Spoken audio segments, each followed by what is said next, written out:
तो बच्चों आपको क्लास 12th की इकोनॉमिक्स में दो बुक्स पढ़ने को मिलेंगी mainly, macro economics and Indian economy. अब मैक्रो इकोनॉमिक्स जो है ना अलग अलग तरह की यूनिट्स में डिवाइड है। जैसे पहली वाली यूनिट का नाम है नेशनल इनकम, दूसरी वाली यूनिट का नाम है मनी एंड बैंकिंग, तीसरी का नाम है aggregate demand and supply, fourth unit का नाम है बजट और फिफ्थ यूनिट का नाम है foreign exchange and balance of payment. अब हमारी जो पहली यूनिट है वो हमें बताती है कि नेशनल इनकम होता क्या है, उसे कैलकुलेट कैसे करा जाता है, वो सारी चीज़ें। ठीक है, अब बट ये यूनिट हमारी 3 चैप्टर में डिवाइड है, यानी कि हमारी बुक में 3 चैप्टर हैं, उन तीनों चैप्टर को मिला के ये एक पूरी यूनिट बनती है। पहले चैप्टर कौन सा है? और इस यूनिट में जो हमारा सबसे पहला चैप्टर आता है वो होता है चैप्टर नंबर 2, 3, 4। चैप्टर नंबर 2 हमें बताता है कि मैक्रो इकोनॉमिक्स के कुछ ऐसे बेसिक कॉन्सेप्ट जो हमें आगे पूरे कोर्स के दौरान यूज़ होने वाले होते हैं। चैप्टर नंबर 3 हमें बताता है कि नेशनल इनकम पर कैलकुलेट करने से पहले उसके बेसिक बेसिक जो उसमें एलिमेंट यूज़ हो रहे हैं वो क्या होते हैं क्या नहीं होते, वो सारी चीज़ें हमें चैप्टर नंबर 3 में पता लगती है। चैप्टर नंबर 4 हमें एक्चुअल में बताता है कि नेशनल इनकम को कैलकुलेट कैसे करा जाता है। फिर आगे ऐसे ही हमारे मनी एंड बैंकिंग में चैप्टर नंबर 5 और 6 आते हैं, जो हमें बताते हैं कि मनी क्या होता है, बैंकिंग क्या होता है और कंट्री में मनी कैसे वर्क करता है, बैंकिंग सिस्टम कैसे काम करता है। फिर यूनिट 3 में हमारा एग्रीगेट डिमांड सप्लाई में 3 चैप्टर आते हैं, चैप्टर नंबर 7, 8 और 9। जो 11th में आप डिमांड सप्लाई पढ़ के आते हो वही सारी चीज़ें हैं, बट ये थोड़ा एडवांस लेवल मैक्रो लेवल पे चली जाती हैं। चैप्टर वो यूनिट 4 में हमारा क्या आता है? बजट चैप्टर, बजट यानी कि चैप्टर नंबर 10, जो हमें बताता है कि आखिर कंट्री में जो बजट है वो कैसे बनता है, कैसे नहीं बनता, उसमें क्या क्या एलिमेंट यूज़ किए जाते हैं वगैरह वगैरह। यूनिट 5 हमें बताता है, यूनिट 5 में हमारे बेसिकली 2 चैप्टर आते हैं, चैप्टर नंबर 11 और चैप्टर नंबर 12। इसमें हमारा बताया जाता है कि फ़ॉरेन एक्सचेंज क्या होता है, फ़ॉरेन एक्सचेंज कैसे आता है, कैसे नहीं आता, उसे एक्सचेंज रेट कैसे सेट होता है इकोनॉमी में, फिर बैलेंस ऑफ पेमेंट वगैरह वगैरह। वो जब चैप्टर आएंगे जब हम उसकी बात करेंगे। आज हम सबसे पहले अपनी स्टार्ट करेंगे क्लास को चैप्टर नंबर 2 से। चैप्टर नंबर 2 हमें बताता है कि मैक्रो इकोनॉमिक्स के बेसिक कॉन्सेप्ट्स क्या हैं, तो उसके बारे में पूरी चर्चा होती है। आज हम सबसे पहले इसी से ही स्टार्ट करने वाले हैं। जो हमारे चैप्टर नंबर 2 का नाम है some basic concept of macroeconomics. अब इस चैप्टर का सबसे पहला टॉपिक आता है कि आखिर गुड्स क्या होते हैं। देखो, गुड्स का मतलब होता है, आप छोटी क्लास में पढ़ के आ चुके हो, कोई भी एक ऐसा प्रोडक्ट जिसमें कोई भी प्रोडक्ट डेली बेसिस पे क्या करता है? ट्रेड करता है। ट्रेड करने का मतलब क्या हुआ? सेल परचेज करता है। फॉर एग्जाम्पल, अगर कोई क्या कहते हैं, किसी भी पर्सन की अगर कोई मोबाइल शॉप है, ठीक है, तो वो क्या करता है? डेली बेसिस पे मोबाइल्स को परचेज करता है, सेल करता है, परचेज करता है, सेल करता है। तो ऐसे केस में जो मोबाइल फ़ोन होंगे वो उसके क्या हो जाएंगे? उसके गुड्स हो जाएंगे, सिंपल। ठीक है, तो हमारे ना इस चैप्टर में सबसे मेन टॉपिक आता है कि टाइप्स ऑफ गुड क्या क्या होते हैं, कि गुड्स कितने तरह के होते हैं। सबसे पहला जो टाइप आता है आपके कोर्स में intermediate goods, second final goods, third आता है कंज्यूमर गुड, फोर्थ आता है कैपिटल गुड्स। अब देखो, सबसे पहले अगर हम बात करें इंटरमीडिएट गुड्स क्या होते हैं। Intermediate goods are those goods which remain under the boundary line of production and value is yet to be added in these goods. देखो, सबसे पहले बात क्या हुई, इंटरमीडिएट गुड्स क्या है? जो बाउंड्री लाइन ऑफ प्रोडक्शन के अंदर होते हैं। इसका मतलब क्या होता है कि बाउंड्री लाइन ऑफ प्रोडक्शन के अंदर होना मतलब कि एक ऐसा प्रोडक्ट जो पूरी तरह बना नहीं है, जिसमें फर्दर प्रोडक्शन होना बाकी है। मैंने क्या बोला? इंटरमीडिएट गुड्स कौन से होते हैं? सबसे पहली कंडीशन क्या है? ऐसे गुड्स जो पूरी तरह बने नहीं है, जिनमें फर्दर प्रोडक्शन होना बाकी है। जैसे मैंने यहाँ पे एग्जांपल के लिया है कि अगर किसी पर्सन के पास वुड है और उसने क्या करा, उन वुड में प्रोडक्शन करके उसे फर्नीचर में कन्वर्ट कर दिया, तो हम उस वुड को क्या बोल देंगे? Intermediate goods, simple. ठीक। अब सेकंड कंडीशन के लिए थी value is yet to be added in these goods, यानी कि ये जो गुड्स है इनमें वैल्यू एडिशन होना अभी बाकी है। पहले तो देखो, वैल्यू एडिशन मतलब क्या हो? वैल्यू एडिशन मतलब कि मान के चलो मैं कोई 100 रुपये का प्रोडक्ट खरीद के लाया और मैंने उसे आगे 150 में सेल कर दिया। तो मैंने क्या करा? 100 रुपये की चीज़ खरीदी, आगे उसे 150 में बेच दिया, मतलब कि 50 रुपये का मेरा प्रॉफिट हुआ। तो जो 50 रुपये हुए मैंने प्रोडक्ट की वैल्यू में ऐड कर दिया ना, यानी कि प्रोडक्ट की एक्चुअल वैल्यू 100 थी, बट मैंने जब उसे खरीदा उसमें उसकी 100 रुपये की वैल्यू में 50 रुपये और ऐड करे और उसे आगे सेल कर दिया। ठीक है, तो ये क्या हुआ? Value addition. मतलब कि अगर कोई प्रोडक्ट है जिसमें अगर वैल्यू एडिशन भी हो रहा है तो भी हम उसे इंटरमीडिएट गुड्स बोलेंगे। जैसे मैंने एग्जांपल 2 में क्या लिखा है, वैल्यू एडिशन मतलब क्या है कि एक ए पर्सन है जिसके पास कोई फर्नीचर है जिसकी कॉस्ट है 500 रुपये, और उसने उसे आगे सेल कर दिया किसी बी पर्सन को कितने में? 1000 रुपये में, यानी कि 500 की चीज़ आगे 1000 में सेल कर दी। तो वैल्यू एडिशन कितने का हुआ? 500 रुपये का।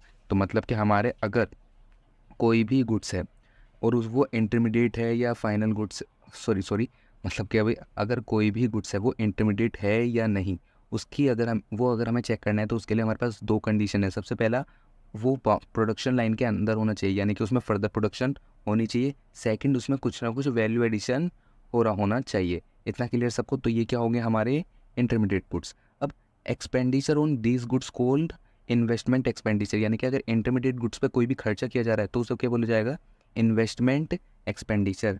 ठीक, अब ये जो गुड्स होते हैं ना ये रीसोल्ड कर दिए जाते हैं फर्म के द्वारा मार्केट में, यानी कि फर्म क्या करेगी, इंटरमीडिएट गुड्स को बनाएगी या होलसेल प्राइस पे खरीदेगी और उन्हें आगे रिटेल प्राइस पे बेच देगी, या फिर क्या करेगी, प्रोडक्शन करेगी और आगे सेल कर देगी, यानी कि इंटरमीडिएट गुड्स को रीसेल कर दिया जाता है मार्केट में। These goods are not included in estimation of national income. अब देखो नेशनल इनकम अगर हम कभी भी निकालते हैं ना तो उसमें इंटरमीडिएट गुड्स की वैल्यू को कंसीडर नहीं करा जाता। अभी बस इसको मैं उम्मीद कर रहा हूँ कि आपको इंटरमीडिएट गुड्स का मीनिंग क्लियर हो गया होगा। अब बस एक चीज़ याद रखना, कोई भी गुड्स इंटरमीडिएट गुड्स तभी होगा जब उसमें फर्दर प्रोडक्शन तब किस मोटिव से की जा रही है, रीसेल के मोटिव से। ठीक है, क्योंकि यहाँ पे हमने क्या लिखा था, these goods are resold by firm for profit. ठीक है, यानी कि ये जो भी इंटरमीडिएट गुड्स जितने भी होंगे ये मार्केट में रीसेल कर दिए जाएंगे, इन्हें अपने पास संभाल के नहीं रखा जाएगा। अगर कोई भी गुड्स है जिसमें हमने प्रोडक्शन करी बट उसे हमने रीसेल नहीं करा, उसे अपने पास ही रख लिया, तो वो गुड्स इंटरमीडिएट गुड्स नहीं होगा। बेशक उस गुड्स में फर्दर प्रोडक्शन हुई है बट वो इंटरमीडिएट गुड्स की कैटेगरी में नहीं आएगा जब तक वो रीसेल नहीं हो जाता या उसका मोटिव रीसेल ना हो। इतना क्लियर सबको। अब आते हैं हमारे फाइनल गुड्स। फाइनल गुड्स क्या होते हैं, final goods are those goods जो क्रॉस कर चुके हैं बाउंड्री लाइन ऑफ प्रोडक्शन। यानी कि boundary line of production cross करने का मतलब क्या है कि इन गुड्स में अब कोई भी फर्दर प्रोडक्शन नहीं करी जा सकती, ये गुड्स पूरी तरह से बन के तैयार हो चुके हैं। सेकंड क्या है, ready for their final user. ये फाइनल यूज़र यानी कि जो भी गुड्स है उसका जो भी फाइनल कंज्यूमर होने वाला है ये उसके कंजम्पशन के लिए रेडी हो चुके हैं। इतना क्लियर सबको। अब इतना हमने जितना पढ़ा है इंटरमीडिएट गुड्स और फाइनल गुड्स के बारे में, अगर हम इसी को थोड़ा एनालाइज करें तो हमें पता लगेगा कि जो फाइनल गुड्स है ना वो मार्केट में रीसेल के पर्पज़ से परचेज ही नहीं करे जा रहे। क्यों? क्योंकि देखो ना तो इनमें प्रोडक्शन हो रहा फर्दर, ना ही इनमें वैल्यू एडिशन हो रहा है। यानी कि अगर मैं फाइनल गुड्स कौन से गुड्स होंगे, जो मैंने परचेज़ करे और उसको खुद ही कंज्यूम कर लिया।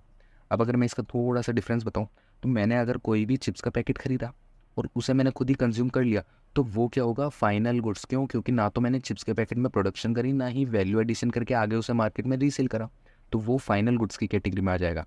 बट इंटरमीडिएट गुड्स क्या होंगे कि मैंने चिप्स का पैकेट खरीदा और मैंने उसे आगे रीसेल कर दिया।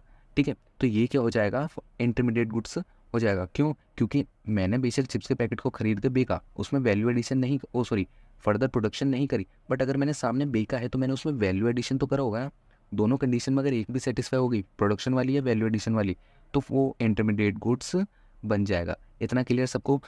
मोटा मोटा हिसाब ये है कि इंटरमीडिएट गुड्स जो भी होंगे वो प्रोड्यूसर गुड्स होंगे, यानी कि प्रोड्यूसर के पास जो भी गुड्स होंगे जिसे वो मार्केट में बेचने वाला है वो इंटरमीडिएट गुड्स। और फाइनल गुड्स कौन से होंगे, जो कंज्यूमर खरीद के कंज्यूम कर लेता है। अब देखो, जो इंटरमीडिएट गुड्स पे जो भी खर्चा हो रहा था उसे बोल लेते हैं इन्वेस्टमेंट एक्सपेंडिचर। फाइनल गुड्स पे जो भी खर्चा होगा उसे बोला जाएगा फाइनल एक्सपेंडिचर। और ये जो गुड्स होंगे, these goods are not resold for profit, यानी कि फाइनल गुड्स जो है मार्केट में रीसेल नहीं करे जाते। किसके लिए? प्रॉफिट के लिए। क्यों? क्योंकि मैंने यहाँ चिप्स का पैकेट खरीदा और उसको खुद ही कंज्यूम कर लिया। अब मैंने चिप्स का पैकेट अगर कंज्यूम कर लिया तो मैं उसे मार्केट में कैसे बेच सकता हूँ, वो ऑब्वियस सी बात है ना। ठीक है, एंड क्या लिखा है, these goods are included in the estimation of national income. यानी कि जो फाइनल गुड्स होते हैं ना उनको नेशनल इनकम एस्टिमेट करते टाइम इंक्लूड करा जाता है। सिंपल सी बात है, हमारी जो नेशनल इनकम होती है ना, हम उसमें उन गुड्स एंड सर्विसेज की वैल्यू को ऐड करते हैं जो पूरी तरह से प्रोड्यूस हो चुके हैं। पूरी तरह से प्रोड्यूस होना मतलब ना तो उनमें प्रोडक्शन हो सकता है, ना ही उनमें वैल्यू एडिशन हो सकता था। जितना वैल्यू एडिशन प्रोडक्शन होना था वो पहले हो चुका है, अब वो पूरी तरह बन के तैयार हो चुके हैं। तो वो कौन से गुड्स होंगे? Final goods. इसीलिए हमारे जो नेशनल इनकम की एस्टिमेशन होता है ना उसमें फाइनल गुड्स की वैल्यू को लिया जाता है, इंटरमीडिएट गुड्स की वैल्यू को कंसीडर नहीं करा जाता। ये चीज़ याद रखना, ये आपके एमसीक्यू वगैरह में आ सकती है। अब बच्चों अगर हम आगे बात करें तो जो हमारे फाइनल गुड्स होते हैं ना वो भी दो तरह के होते हैं, final producer goods and final consumer goods. Final producer goods कौन से होते हैं? Those goods which are ready for their final user, यानी कि ऐसे गुड्स जो अपने फाइनल यूज़र के लिए रेडी है। फाइनल यूज़र मतलब जो उसका आखिरी कंज्यूमर होने वाला है, जो गुड्स को एक्चुअल में कंज्यूम करने वाला है। And producer are their final user, और इनके जो फाइनल यूज़र होते हैं वो कौन होते हैं? प्रोड्यूसर्स होते हैं। इसके एग्जांपल क्या होते हैं? Tractor purchase by farmer. अब यहाँ पे देखो, अगर कोई फार्मर है उसने ट्रैक्टर परचेज करा और उससे क्या करा, उसने प्रोडक्शन करी अपने खेतों में और उसे मार्केट में सेल कर दिया।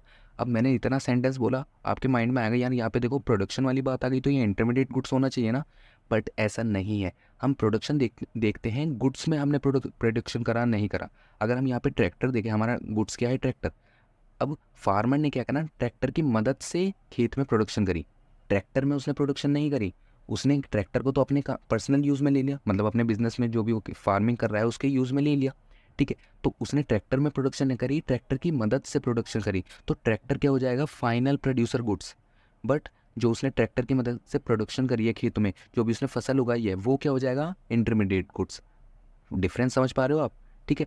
और एक और एग्जांपल क्या लिखा है, projector purchase by a theatre, यानी कि अगर एक थिएटर ओनर है, उसने क्या करा, अपने थिएटर के लिए एक प्रोजेक्टर परचेज कर लिया, तो वो भी क्या होगा, फाइनल गुड्स होगा, क्योंकि उसने जो प्रोजेक्टर है ना तो वो उसमें प्रोडक्शन करेगा, ना ही वो उस प्रोजेक्टर को आगे मार्केट में सेल करने वाला, वो उसे अपने बिजनेस में यूज़ करने वाला है। ठीक है, तो समझ पा रहे हो ये डिफरेंस कैसे कैसे चल रहा है?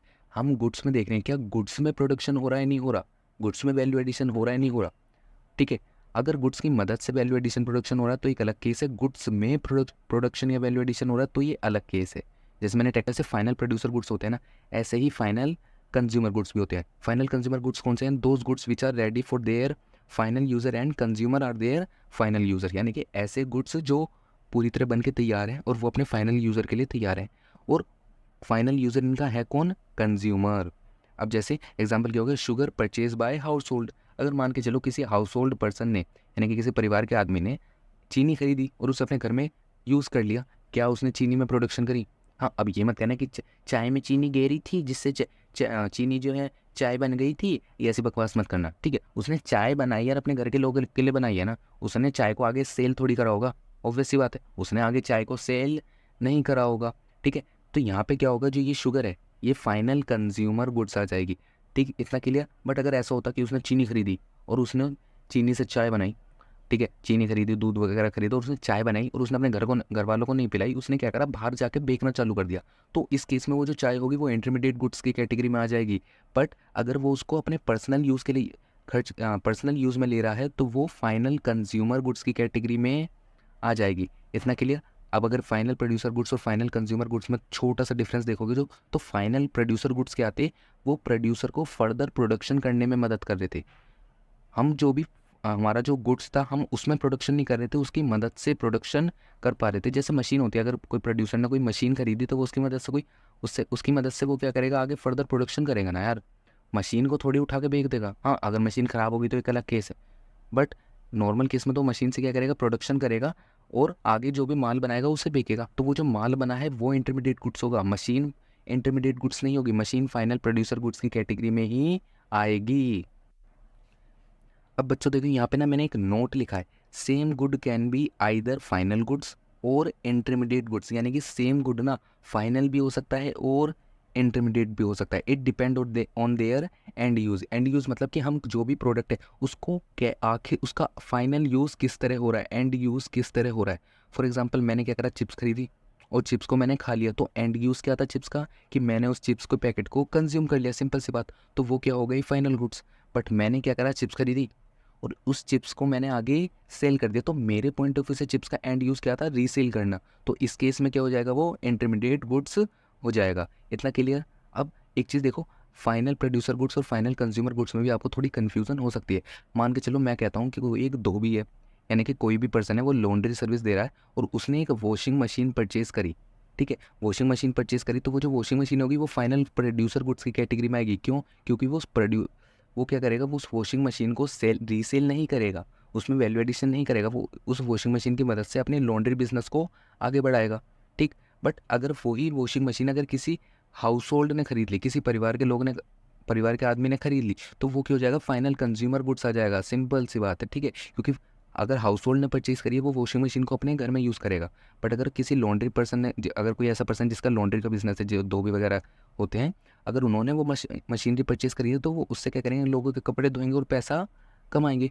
ठीक, तो वो फाइनल प्रोड्यूसर गुड्स की कैटेगरी में आ जाएगा। इतना क्लियर। अब मैं उम्मीद करता हूँ कि आपको इंटरमीडिएट गुड्स, फाइनल गुड्स, और जो फाइनल गुड्स के दो टाइप है, फाइनल प्रोड्यूसर गुड्स और फाइनल कंज्यूमर गुड्स, ये क्या होते हैं क्या नहीं होते हैं, आपको अच्छे से क्लियर हो गया होगा। तो बच्चों वैसे मुझे पूरी उम्मीद है कि आपको इंटरमीडिएट गुड्स और फाइनल गुड्स में क्या डिफरेंस होता है, क्या होता है क्या नहीं होता है, वो समझ आ गया होएगा। बट इसको थोड़ा और अच्छे से समझने के लिए मैंने आपके लिए एक एग्जांपल बनाया है। एग्जांपल में क्या है, मान के चलते हैं कोई एक ए पर्सन है, ये क्या करता है, जंगल जाता है, जंगल से लकड़ियाँ काट के लाता है। अब ये देखो, जंगल से अगर लकड़ियाँ काट के ला रहा है, यानी कि वुड लेके आ रहा है उधर से, तो इसके लिए तो वो फ्री पड़ी ना, हाँ उसकी मेहनत लगी, उसका टाइम गया, वो सब एक अलग चीज़ है। बट अगर हम मॉनेटरी टर्म में देखें तो इसे तो ये वुड 0 रुपये की पड़ी होगी, यानी कि इसके लिए ये वुड की कॉस्ट कितनी होगी अभी 0, ठीक है। अब इसने क्या करा, ये वुड ना आगे एक बी पर्सन को बेच दी, कितने में बेची 500 रुपये में, ठीक। यानी कि इसके लिए गुड्स की कॉस्ट थी, वो वुड की कॉस्ट थी 0, इसने आगे इसे 500 में बेच दिया, मतलब कि इसने जो लकड़ी थी वुड में 500 रुपये का वैल्यू एडिशन किया होगा, ठीक। अब ये जो बी पर्सन था ना, इसने उन लकड़ियों को फर्नीचर में कन्वर्ट करके आगे सी को बेचा 1000 रुपये में, यानी कि 500 रुपये की लकड़ी इसे पड़ी थी, इसने आगे 1000 में बेच दिया उसका फर्नीचर बना के, मतलब कि इसने 500 रुपये का वैल्यू एडिशन किया, ठीक। अब ये जो सी था ना, ये होलसेलर था, अब इसने क्या करा, आगे डी को जो था रिटेलर, उसे फर्नीचर बेच दिया कितने में 1500 रुपये में। अब 1000 रुपये की इसकी कॉस्ट थी, इसने आगे 1500 में बेच दिया, यानी कि इसने क्या करा 500 रुपये का वैल्यू एडिशन इसने भी कर दिया, ठीक। यानी कि देखते जा रहे हो हर लेवल पे कुछ ना कुछ वैल्यू एडिशन होता जा रहा है, यानी कि प्रोडक्ट जितना ज़्यादा आगे बिकेगा उतना ही उसमें वैल्यू एडिशन होता चला जाएगा। अब ये जो रिटेलर था, अब रिटेलर से क्या होगा, हाउस होल्ड परचेज करते हैं, ई आया रिटेलर के पास, डी के पास, उसने ये फर्नीचर, डी ने क्या करा, ये फर्नीचर ई को बेच दिया 2000 रुपये में, यानी कि डी के पास से कितने का वैल्यू एडिशन हुआ 500 रुपये का डी के पास से वैल्यू एडिशन हुआ। अब देखो ई ने इसे आगे बेचा नहीं, ई ने इसे क्या कर लिया, यूज़ कर लिया, ठीक है। यानी कि यहाँ पे इसका क्या आ गया, एंड यूज़ आ गया, ठीक। मतलब कि यहाँ पे अगर देखो, यहाँ पे हमारा क्या हुआ, जब ये फर्नीचर ई के पास आया, ना तो ई ने इसमें प्रोडक्शन करी, ना ही ई ने इसे आगे बेचा, ना ही ई ने इसे क्या कहते हैं वैल्यू एडिशन किया इसमें कुछ। तो मतलब कि हम कह सकते हैं कि जब ये फर्नीचर ई के पास आया तो ये फाइनल गुड्स में कन्वर्ट हो गया, बट ई से पहले जब ये डी के पास था, सी के पास था, बी के पास था, इस फर्नीचर में ये और ये जो लकड़ी थी इसमें प्रोडक्शन भी हो रही थी, वैल्यू एडिशन भी हो रही थी, तो जिसकी वजह से क्या हो रहा था, ये इंटरमीडिएट गुड्स था। यानी कि कह सकता हूँ कि ई के पास आने से पहले जब तक ये गुड्स डी के पास थे, तो यहाँ से पहले पहले तो क्या थे, ये intermediate, inter and D I, intermediate goods. But जैसे ही ये ई के पास आए तो ये क्या बन गए, फाइनल गुड्स। क्यों, क्योंकि देखो जब ये ए के पास थे तो ए ने क्या करा, लकड़ी में प्रोडक्शन नहीं करी, बट इसने वैल्यू एडिशन करा, आगे बी को बेचा, तो वो इंटरमीडिएट गुड्स की कैटेगरी में आ गया। बी ने क्या करा, आगे इसमें फर्दर प्रोडक्शन भी करी, क्योंकि इसने लकड़ी को फर्नीचर बना के बेचा, प्लस वैल्यू एडिशन भी करा। सी ने क्या करा, होलसेलर था तो इसने प्रोडक्शन तो नहीं करी, बट इसने वैल्यू एडिशन करके रिटेलर को बेचा। और रिटेलर डी ने क्या करा, आगे ई को बेचा, जिसने उसे अपने घर में यूज़ कर लिया, मतलब कहीं भी यूज़ करो, सेल्फ यूज़ कर लिया, तो वो फाइनल गुड्स बन गया। आई होप इतना चीज़ आप समझ पा रहे हो कि फाइनल गुड्स क्या है, जब किसी भी गुड्स में प्रोडक्शन भी नहीं हो रहा और वैल्यू एडिशन भी नहीं हो रहा। डी के पास तक प्रोडक्शन भी हुआ, वैल्यू एडिशन भी हुआ, इसलिए हमने इसे इंटरमीडिएट गुड्स की कैटेगरी में डाला, बट जैसे ही गुड्स फर्नीचर ई के पास आया तो ये फाइनल गुड्स की कैटेगरी में आ गया। इतना सबको क्लियर हुआ होगा, आई होप इतना सबको क्लियर हो गया होगा। अब तो बच्चों हमारे ना गुड्स के 4 टाइप थे, कौन कौन से, intermediate goods, final goods, consumer goods और कैपिटल गुड्स। हमने 2 टाइप तो देख लिए, इंटरमीडिएट गुड्स और फाइनल गुड्स, और मुझे पूरी उम्मीद है कि अब वो आपको अच्छे से समझ आ गए होंगे। हमारा थर्ड टाइप क्या था, कंज्यूमर गुड्स। कंज्यूमर गुड्स कौन से होते हैं, those goods which satisfy human wants directly, यानी कि जो भी ह्यूमन्स हैं उनके जितने भी वांट्स, इच्छाएं हैं, अगर कोई भी गुड्स उनको डायरेक्टली सेटिस्फाई करता है वो क्या हो जाते हैं, कंज्यूमर गुड्स, सिंपल। अब कंज्यूमर गुड्स के ना कुछ टाइप होते हैं, जैसे durable goods, semi durable goods, non durable goods और सर्विसेज। अब देखो ड्यूरेबल गुड्स कौन से होते हैं, used for several year and have relatively high value, यानी कि अगर कोई भी ऐसा गुड्स है जो कई साल तक यूज़ करा जा रहा है, प्लस उसकी वैल्यू नॉर्मली ज़्यादा होती है, जैसे घर में देखा वॉशिंग मशीन हो गया, टीवी हो गया, फ्रिज हो गया, ये सब चीज़ें क्या है, ये एक तो महंगे भी आते हैं, प्लस ये कई साल तक यूज़ करे जाते हैं, 4 5 6 साल 10 साल, क्या कहते हैं 12 साल 15 साल तक भी कोई चीज़ यूज़ करी जा सकती है, तो वो क्या हो गए ड्यूरेबल गुड्स। यानी कि ड्यूरेबल गुड्स कि ड्यूरेबल गुड्स होने के लिए हमारी 2 कंडीशन है। सबसे पहली क्या कंडीशन है कि जो भी गुड्स है वो कई साल तक यूज़ होना चाहिए, प्लस वो महंगा होना चाहिए, यानी कि उसकी वैल्यू काफ़ी ज़्यादा होनी चाहिए। जैसे इसके एग्जांपल क्या हो गए, TV, radio, car, washing machine etcetera. अब यहाँ पे 2 कंडीशन थी, वो सबसे पहले याद रखना है। सबसे पहले क्या थी कि कई साल तक यूज़ होना चाहिए, यानी कि सेवरल ईयर तक यूज़ होना चाहिए, प्लस उसकी हाई वैल्यू होनी चाहिए, ठीक। अगला जो हमारा गुड्स का टाइप, कंज्यूमर गुड्स का टाइप आता है, वो होता है सेमी ड्यूरेबल कंज्यूमर गुड्स, यानी कि ये कौन से गुड्स होते हैं, यूज्ड फॉर 1 ईयर या स्लाइटली मोर देन 1 ईयर। यानी ड्यूरेबल गुड्स क्या थे, कई साल तक यूज़ करे जा रहे थे। सेमी ड्यूरेबल गुड्स कौन से होते हैं, जो या तो 1 साल या 1 साल से थोड़े बहुत ज़्यादा समय के लिए यूज़ करे जा सकते हैं, 1 साल 2 महीने, 1 साल 4 महीने, 1 साल 5 महीने, 1 साल 6 महीने, ऐसे जो भी अगर गुड्स यूज़ करे जा रहे हैं तो वो क्या हो गया, सेमी ड्यूरेबल गुड्स। इसके एग्जांपल क्या क्या हो गए, क्लोथ हो गया, फर्नीचर हो गया, फोन्स वगैरह हो गया, एटसेट्रा, ये सब क्या होंगे, सेमी ड्यूरेबल गुड्स के एग्जांपल हो जाएंगे। इसके बाद आता है non durable consumer goods. Non durable consumer goods जो कौन से होते हैं, single time use consumption goods, यानी कि ऐसे गुड्स जिसको हम सिर्फ एक बार ही यूज़ कर सकते हैं, जैसे चिप्स हो गया, चॉकलेट हो गया, ब्रेड हो गया, एटसेट्रा वगैरह, ये सब क्या होते हैं, सिर्फ एक बार ही यूज़ करे जा सकते हैं। तो ये क्या हो गया, नॉन ड्यूरेबल गुड्स। चौथा हमारा क्या आता है, सर्विसेज। हमारी सर्विसेज भी होते हैं ना, कंज्यूमर गुड्स का ही पार्ट होती हैं, ठीक है। तो इसमें ये क्या होता है, non material goods. Non material goods मतलब कि आप किसी से कोई भी मटेरियल नहीं ले रहे हो, इसमें आप सामने वाले की सर्विसेज ले रहे हो। इसके एग्जांपल क्या हो जाएंगे, doctor, lawyer, CA etcetera, teacher भी इसी में आ जाएगा। तो ऐसे बहुत सारे एग्जांपल हो सकते हैं। तो कंज्यूमर गुड्स में हमारे कंज्यूमर गुड्स में हमारे 4 टाइप है, क्या क्या है, durable goods, semi durable goods, non durable goods and services. अब हम आगे चलें, expenditure incurred on these goods, यानी कि इन गुड्स पे जो भी खर्चा किया जाता है वो क्या बोला जाता है, कंजम्पशन एक्सपेंडिचर। इतना क्लियर सबको। अब ये जो कंज्यूमर गुड्स की बात कर रहे हैं, हमारा कंज्यूमर आखिर होता कौन है एक्चुअल में। तो कंज्यूमर होता कौन है, हाउस होल्ड कंज्यूमर की डेफिनेशन में आता है, एनजीओ जो होते हैं वो भी कंज्यूमर की डेफिनेशन में आते हैं, और गवर्नमेंट भी कंज्यूमर की डेफिनेशन में आते हैं। इतना क्लियर सबको, ठीक है। इसके बाद हमारे आता है गुड्स का लास्ट टाइप, जो क्या होता है, कैपिटल गुड्स। कैपिटल गुड्स क्या होते हैं, fixed asset of the producer. अगर आप 11th में कॉमर्स से होगे तो आपने अकाउंट्स वगैरह में पता होगा फिक्स्ड एसेट क्या होती है, यानी कि ऐसी मशीन जो हमारे कई साल तक यूज़ वगैरह हो जाती है, यानी कि ऐसी एसेट जो हम 1 साल से ज़्यादा के लिए यूज़ करते हैं वो हमारी फिक्स्ड एसेट हो जाती है, ठीक है। These goods are used by producer either for. अब देखो जो फिक्स्ड एसेट होती है, यानी कि फिक्स्ड एसेट मतलब कि कैपिटल गुड्स होते हैं, वो प्रोड्यूसर के द्वारा कैसे यूज करे जाते हैं, रिप्लेसमेंट ऑफ कैपिटल स्टॉक या फिर एडिशन टू कैपिटल स्टॉक। अब यहाँ पे देखो रिप्लेसमेंट ऑफ कैपिटल स्टॉक का मतलब क्या है कि मेरी एक फैक्ट्री है, ठीक है। अब उसमें मैं कोई भी प्रोडक्शन करता हूँ, अब वहाँ पे जो भी मशीन काम कर रही है वो क्या हो गई, ख़राब हो गई, तो मैंने क्या करा, उस मशीन को हटाया, उसकी जगह एक नई मशीन ला के रिप्लेस कर दिया। तो ये क्या हो गया, रिप्लेसमेंट ऑफ कैपिटल स्टॉक के भी काम आते हैं कैपिटल गुड्स। दूसरा क्या है, एडिशन टू कैपिटल स्टॉक। यार मैं देख रहा हूँ कि मेरी फैक्ट्री में एक मशीन लग रही है, बट अगर मैं एक और मशीन लाऊं तो ज़्यादा प्रोडक्शन हो सकती है। तो मैंने क्या करा, एक मशीन के साथ एक मशीन थी पहले से, मैंने दूसरी और ला दी, अब मेरे पास 2 मशीन काम कर दी है। तो वो क्या हो गया, addition to capital stock. Replacement मतलब पुरानी मशीन को हटाना, नई को लगाना। एडिशन मतलब पुरानी के साथ नई भी ला देना ताकि प्रोडक्शन ज़्यादा हो सके। तो ये हमारा क्या होते हैं, कैपिटल गुड्स। अब इसके बाद क्या आता है, capital goods are used in the process of production for several year, यानी कि कैपिटल गुड्स जो होते हैं ना वो कई साल तक यूज़ करे जा सकते हैं, कि 4 साल, 5 साल, 6 साल, क्योंकि आपने देखा होगा फैक्ट्री वगैरह में जो मशीन लगी रहती है वो कई साल तक यूज़ करी जाती हैं। अगर कोई भी ऐसी मशीन है वो जो 1 साल के अंदर अंदर ख़राब हो जा रही है, वो कैपिटल गुड्स की कैटेगरी में नहीं आने वाली। इतना क्लियर सबको। अब देखो ये वाला पॉइंट सबसे ज़्यादा इंपॉर्टेंट है इसमें, nut bolt are not considered as capital goods, यानी कि जो भी अगर मशीन है उसमें कुछ ना कुछ नट बोल्ट लगे होंगे, पेच वगैरह लगे होते हैं, तो वो कैपिटल गुड्स का पार्ट नहीं होते। क्यों, क्योंकि देखो मशीन जो भी है वो तो कई साल तक यूज़ करी जा रही है, बट उसे कई साल तक यूज़ करने के लिए हमें उसकी हर साल सर्विस करानी पड़ती है, जिसकी वजह से क्या होता है ना, जो नट बोल्ट वगैरह होते हैं उसमें काफ़ी बार ना ऐसा वो जंग वगैरह लग जाता है, जिसकी वजह से उसकी ऑयलिंग वगैरह करवानी पड़ती है, नट बोल्ट चेंज करवाने पड़ते हैं। तो नट बोल्ट जो है ना चेंज होते रहते हैं सर्विसिंग के टाइम पे, इसीलिए नट बोल्ट हमारे कैपिटल गुड्स का पार्ट नहीं होते। अगर ये एमसीक्यू वगैरह में पूछा जा सकता है कि नेट बोल्ट कैपिटल गुड्स का पार्ट होते हैं नहीं होते, तो आपका आंसर नो होना चाहिए, ठीक। इसके बाद क्या आता है, all capital goods are producer goods but all producer goods are not capital goods, यानी कि ये बोल रहे हैं कि जो सारे प्रोड्यूसर गुड्स होते हैं ना वो कैपिटल गुड्स तो नहीं होते, बट सारे कैपिटल गुड्स प्रोड्यूसर गुड्स होते हैं। ये क्या बोल दिया मैंने, मतलब कि देखो प्रोड्यूसर गुड्स होता है ना, मैं प्रोड्यूसर गुड्स को ना पीजी लिख देता हूँ, ठीक है। अब जो प्रोड्यूसर गुड्स होते हैं ना उसमें 2 तरह के गुड्स होते हैं, यानी कि प्रोड्यूसर के पास 2 तरह के गुड्स होंगे। सबसे पहले क्या होगा, कैपिटल गुड्स, जिसे मैं सीजी लिख देता हूँ। दूसरा क्या होते हैं उसके पास, इन्वेंट्री।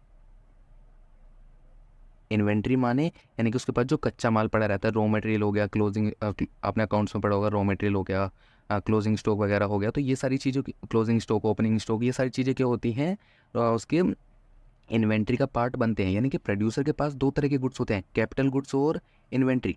अब यहाँ पे क्या बोला जाए, कैपिटल गुड्स जितने भी होते हैं वो प्रोड्यूसर गुड्स होते हैं, यानी कि जितने भी कैपिटल गुड्स होंगे, कैपिटल गुड्स हमें फर्दर प्रोडक्शन में मदद करेंगे, तो वो प्रोड्यूसर गुड्स तो होंगे। बट सारे प्रोड्यूसर गुड्स कैपिटल गुड्स नहीं होंगे। क्यों, क्योंकि सिंपल सी बात है यार, प्रोड्यूसर गुड्स में कैपिटल गुड्स भी इंक्लूड हो रहा है, इन्वेंट्री भी इंक्लूड हो रहा है।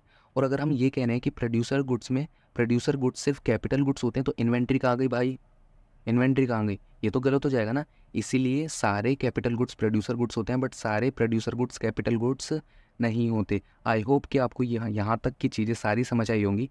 आप जो है अपना आप क्या करना, इन नोट्स को जितने मैंने ये नोट्स बनाए हैं इनको आप अपनी कॉपी में उतारना, बुक से एक बार रीड लेना, रिवाइज करना, ताकि आपको सारी चीज़ अच्छे से क्लियर हो जाए। अगर फिर भी कुछ डाउट आता है हमसे पूछिए कमेंट पे, ठीक है? आपको रिप्लाई 100% मिलेगा। तो मिलते हैं आपसे अगले पार्ट में। Okay, bye bye.